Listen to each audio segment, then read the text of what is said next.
Good morning students, welcome to our next lecture of artificial intelligence. In our previous lecture we studied about the Minimax problem, Minimax algorithm, and in today's lecture we will study about water jug problem. Since the name of the unit is game playing, that means in this unit we will play different games in artificial intelligence and how we can solve those games by using artificial intelligence technique. So we will study that. So in today's lecture we will study about water jug problem. As we can understand from the name only that we are going to discuss about a problem that occurs through the water jug. That means we are having a jug. In that jug we have to store some amount of water. Now let's start with the problem. In water jug problem we are provided with two jugs. So in water jug problem we are having two jugs. One jug contains the 3 gallons of water. That means the capacity of the first jug is 3 gallons of water.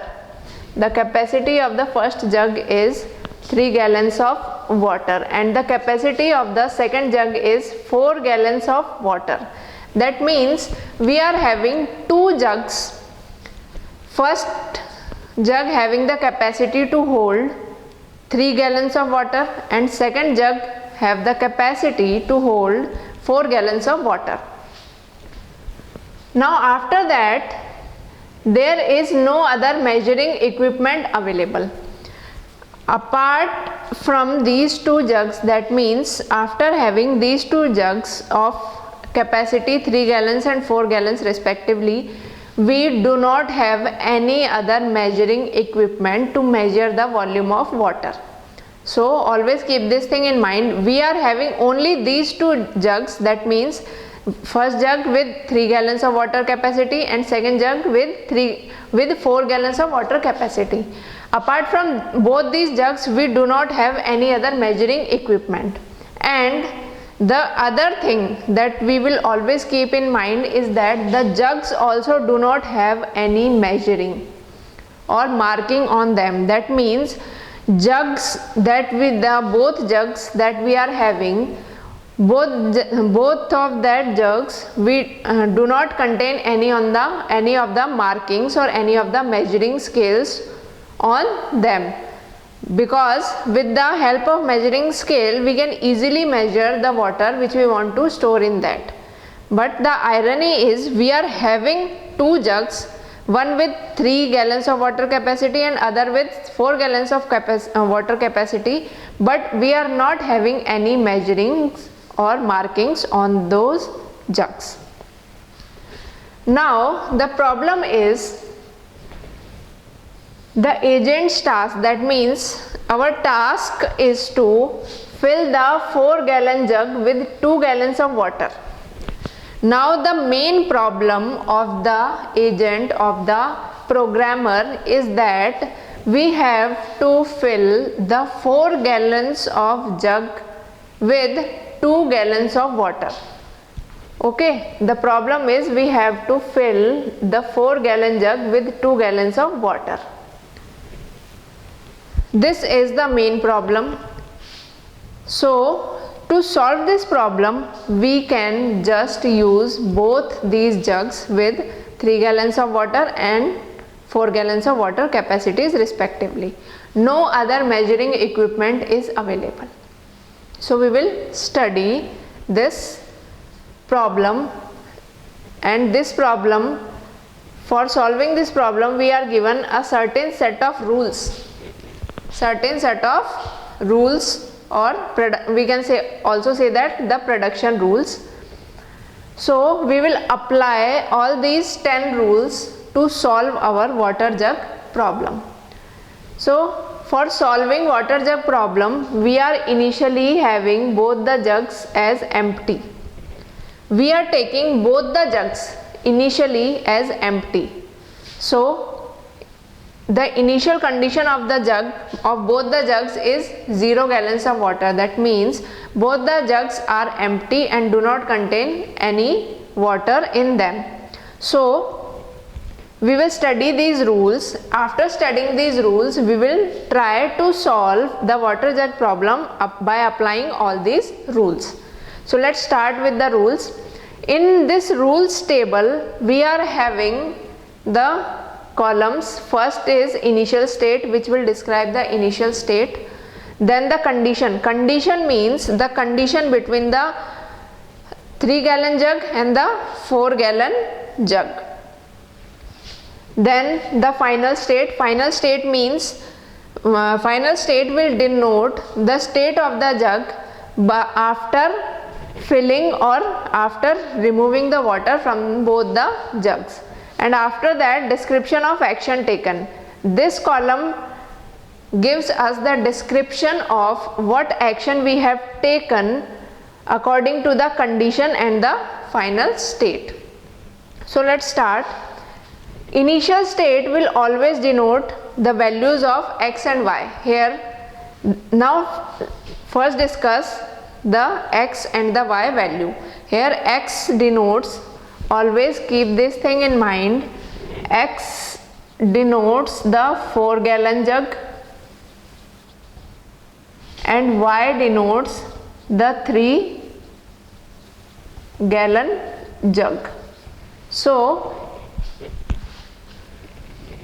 we will not write again and again 4-gallon jug and 3-gallon jug. We will simply write x and y, because by x we are denoting 4-gallon jug and by y we are denoting 3-gallon jug. So the condition is if x less than 4. X less than 4 means the condition comes if x less than 4. If x less than 4 condition comes, that means our final state will be 4, y. That means we are filling 4-gallon jug completely. That means we are filling 4 gallons of water in the 4-gallon jug. In step 2, if y less than 3, that means if value of y is less than 3, if this condition arises, then final state will be x, 3. That means we are filling 3-gallon jug completely. This is our rule 2. Now rule 3 states that if x greater than 0, that means if the condition arises that x is denoting 4-gallon jug, that means if the value of x, if the value of 4-gallon jug is greater than 0, then what we will do, we will remove some water from the 4-gallon jug. So the description of action is pour some part from 4-gallon jug. We will remove some water from the 4-gallon jug. Similarly, if y is greater than 0, then we will pour some part from 3-gallon jug. Now the next condition arises if x greater than 0, then the final state will be 0, y. That means we will empty the 4-gallon jug. Now if condition x greater than 0 arises and the final state we are receiving is 0, y, that means we are emptying the 4-gallon jug. After that, if y is greater than 0, that means x, 0, and we are also emptying the 3-gallon jug. Now again both the jugs are empty. 7th step says that if x plus y is less than 7, that means if the values, if the contents of both the jugs x plus y, both the jugs is less than 7, then the final state will be x minus 3 minus y and y. That means the description is pour some water from 4-gallon jug to fill 3-gallon jug. Now this condition states that we will pour some water from the 4-gallon jug to the 3-gallon jug to fill the 3-gallon jug completely. Now 9th rule states that if x plus y, 0, if this condition arises, that means the final state will be x plus y, 0. Now we will pour all water from 3-gallon jug to 4-gallon jug.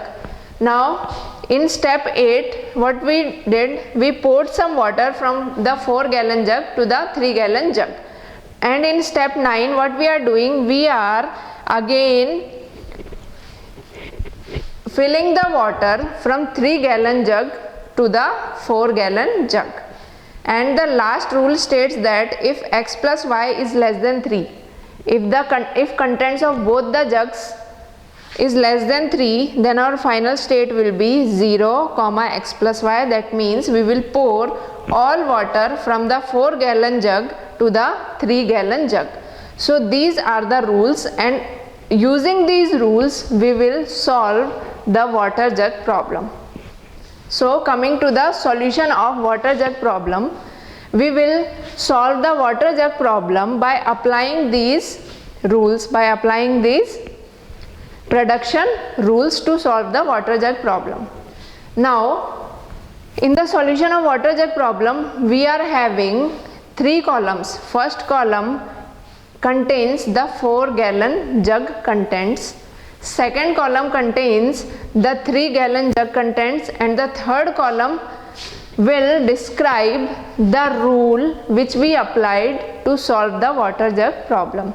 So let's start with the solution of the water jug problem. In 4-gallon jug and in 3-gallon jug, we are having both the jugs. Initially we are having 0 gallons of water in both the jugs. That means initially, as we studied, initially both the jugs are empty. So we are taking both the jugs are empty. So both the jugs contain 0 gallon of water. Now after that, what we will do, we will pour 3 gallons of water in jug 3. That means we are taking 3 gallons of water in jug 3. That means filling 3-gallon jug with 3 gallons of water, and 4-gallon jug is still empty, by applying rule number 2. Rule number 2 states that if y less than 3, that means if condition that the contents of y, that means the 3-gallon jug contains value less than 3, then we are filling the 3-gallon jug completely. So in second step, we are filling 3-gallon jug with 3 gallons of water. In step 3, we are pouring this, we are transferring this 3 gallons of water from jug 3-gallon jug to 4 gallons of jug.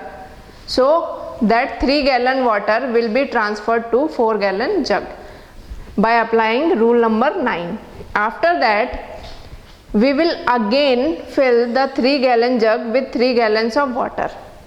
Now total amount of water which both the jugs contain is 6 gallons of water by rule number 2. After that, we will pour some water from 3-gallon jug to 4-gallon jug, and it will contain 4-gallon jug will now contain 4 gallons of water, and 3-gallon jug will contain 2 gallons of water by rule number 7. After that, we will empty the 4-gallon jug completely. That means now 3-gallon jug contains only 2 gallons of water by rule number 5. After that, we will again transfer the 2 gallons of water from 3-gallon jug back to 4-gallon jug by rule number 9. Now the 7th step gives us the desired result to fill the 4-gallon jug with 2 gallons of water. So the 7th state gives us the result that our 4-gallon jug contains the 2 gallons of water. So in this way we can solve the water jug problem by applying all these production rules.